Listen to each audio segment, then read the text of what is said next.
vamos a ver cómo se hace un mapa conceptual. Recuerda que la estrategia de mapa conceptual se aplica después de leer. Una vez que has leído es cuando tú puedes hacer un mapa conceptual. También lo puedes retomar del subrayado o del resumen. De un resumen también puedes hacer un mapa conceptual, no necesitas ser directamente del texto leído. Sin embargo, es más común que lo hagamos de los textos que nos solicitan leer o que queremos leer y sintetizar, pues lo podemos hacer directo del texto. Estas dos formas son en las cuales se puede hacer.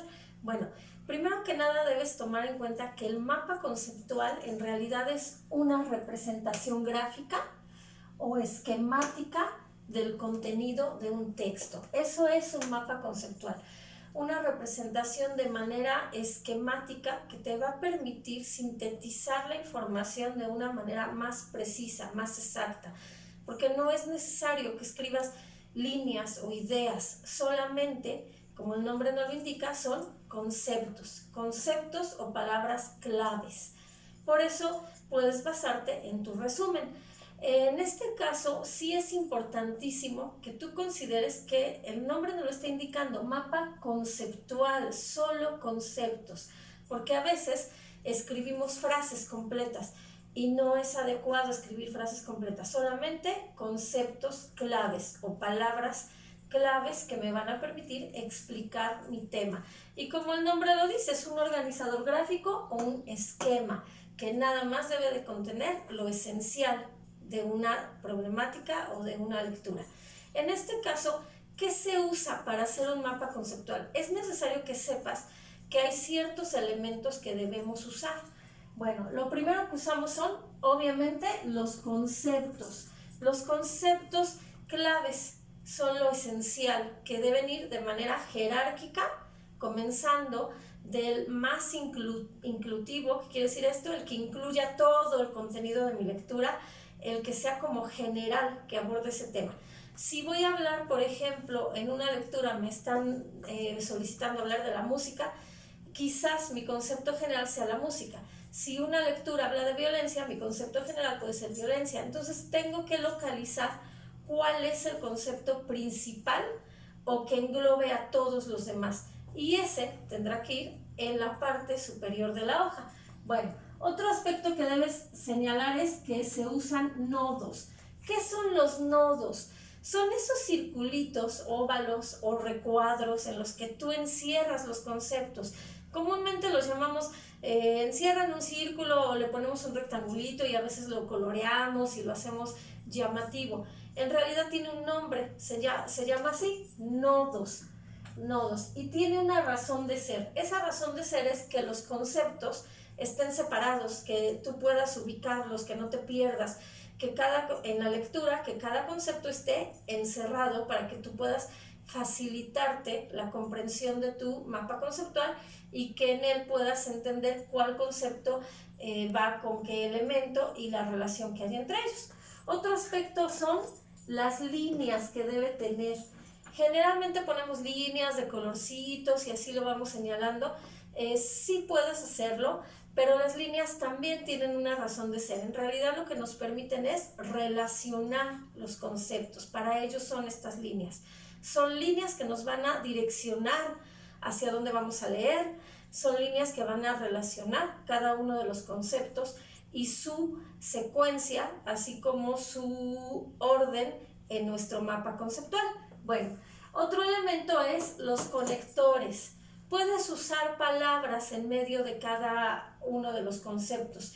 A veces es necesario, a veces no lo es. Eso va a depender de ti. Recuerda que el mapa conceptual siempre es una representación de lo que tú entendiste, basándote en las relaciones de los conceptos del texto.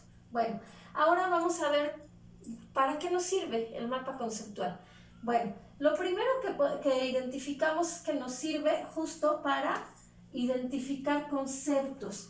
Cuando tú haces un mapa conceptual vas a identificar los conceptos importantes, los vas a señalar. Es una estrategia que te permite identificar conceptos de manera abstracta. Otra utilidad que tiene es que además vas a organizar en forma jerárquica los conceptos. ¿Qué quiere decir esto? Que vas a ir del más general al más específico, del mayor que englobe todo a los más específicos o los conceptos. No quiere decir que sean menos importantes, pero sí menos inclusivos, que no incluyan tanta información. Luego nos vamos a ir a otra utilidad, que es el establecer relaciones. Para eso nos sirve el mapa conceptual, para establecer relaciones entre cada uno de nuestros conceptos. Para eso y para darle una secuencia lógica al contenido de una lectura. Bueno, ahora vamos a ver cómo se elabora un mapa conceptual. Lo primero que tienes que considerar es que se realiza la lectura del texto. Siempre que tú utilices cualquier estrategia que se usa después de la lectura, hay que considerar que hay que leer primero el texto. No podemos comenzar nuestra lectura haciendo el mapa al mismo tiempo. Es necesario primero leer para que podamos entender qué conceptos son los que necesito de esta lectura o de este tema. El siguiente paso es subrayar los conceptos básicos. Vas a subrayar los conceptos básicos para que cuando tú elabores tu mapa solamente los retomes. Por eso te decía que lo puedes hacer también basándote en tu resumen. Si tú ya tienes un resumen, de tu propio resumen puedes hacer tu mapa. Sin embargo, también lo puedes hacer así, de esta otra manera. El paso número 3 es identificar el concepto general. Es súper importante que tú identifiques el concepto que va a englobar tu mapa. ¿Cuál es el tema, la temática? Porque esa va a ir en la parte superior de la hoja y va a partir de ahí, de lo general a lo particular. Siempre va a llevar esas secuencias en orden jerárquico, de lo general a lo particular y al centro de la hoja. El punto siguiente es que debes ordenar en relación a este concepto tus temas y aquellos conceptos que son subordinados. ¿Cuáles son los conceptos más importantes? Puede ser, por ejemplo, si hacemos un mapa de violencia, quizás mi tema principal sea la violencia y abajo puedo poner tipos de violencia y luego puedo poner en otro concepto violencia física, en otro violencia emocional, en otro violencia verbal. Y abajo de ellos puedo poner las manifestaciones. Aquí estamos hablando de un tema general y de otros subtemas. A esto se refiere este punto, a que tú identifiques el concepto general y aquellos subordinados que van a ir en cierto orden jerárquico. Posteriormente, el número 5, pues justamente se refiere a la jerarquización que estaba mencionando. Tú vas a jerarquizarlos de manera general a lo particular. Y en el orden que debe ser, debes de englobarlos como por etiquetas. Si hablas de violencia física, ahí puedes poner, por ejemplo, golpes, empujones, agresiones. No podrías poner insultos, groserías, porque no entraría dentro de la violencia física, entraría dentro de la violencia verbal. Entonces tienes que acomodar los conceptos, clasificarlos en el orden que corresponde. Posteriormente tenemos el establecer las relaciones entre estos conceptos que corresponde al orden jerárquico. Y por último, es muy importante que sepas qué conectores vas a usar, porque a veces ponemos frases largas, ¿no? Por ejemplo, ponemos violencia y como un conector podemos poner los tipos de violencia que existen. No es necesario que pongas todo eso. Solamente puedes utilizar, de hecho, verbos, preposiciones, artículos. Es lo que sí es válido utilizar. Verbos, preposiciones o artículos. En este caso, puedo utilizar, por ejemplo, violencia. Y nada más puedo poner puede ser y abajo tipos. Y ya con eso, como un conector.